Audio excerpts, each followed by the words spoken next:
on Saturday. Today, D.C. mayor has now revealed the man who shot and killed a 13-year-old suspected of breaking into cars is a D.C. government employee. Our Stephanie Ramirez joins us now live from Northeast with more. Stephanie? Rob, Angie, the mayor confirmed this information today after being asked. Now, she still did not name that person, but she says that he is believed to be a longtime employee. And she says she does not know him when she was asked about that as well. This information is coming after a very heated community meeting held yesterday. The mayor answering Fox 5's questions on the matter today said that the outrage is different for different people. What makes me so sick is that we have a 13-year-old that was at middle school on Thursday and Friday, and by the weekend he was dead. And sadly, it's not that different from other young people who have been killed in our city. And we know who pulled the trigger in this case.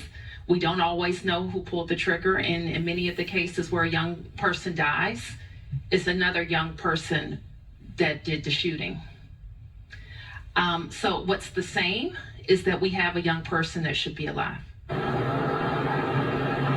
Guys, dozens of residents packed the Turkey Thicket Recreation Center last night, voicing their frustration that the shooter was not immediately arrested or identified. Many people believing that the man not being identified as well is being protected for some reason. What we know is that the shooter went to inspect some kind of noise and confronted a 13-year-old, Karon Blake, who was allegedly breaking into cars a little before 4 in the morning on Quincy Street Northeast this past Saturday. Sources said police were not able to immediately obtain a warrant, only having the shooter's account of events. The chief would not share what happened leading up to those shots fired, saying that that'll go before a grand jury to investigate whether charges should in fact be filed.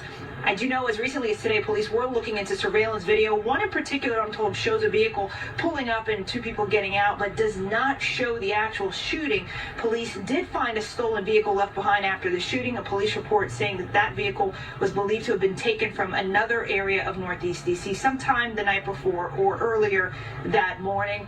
Today on scene here, I talked with a neighbor who said he doesn't care who the shooter is, that only boys delivering newspapers should be out at that time. Another neighbor yelled out the window, police need to identify this shooter and arrest that person to hold them accountable. A lot of different reactions to this case still. The mayor has confirmed that that employee is on paid administrative leave. Back to you.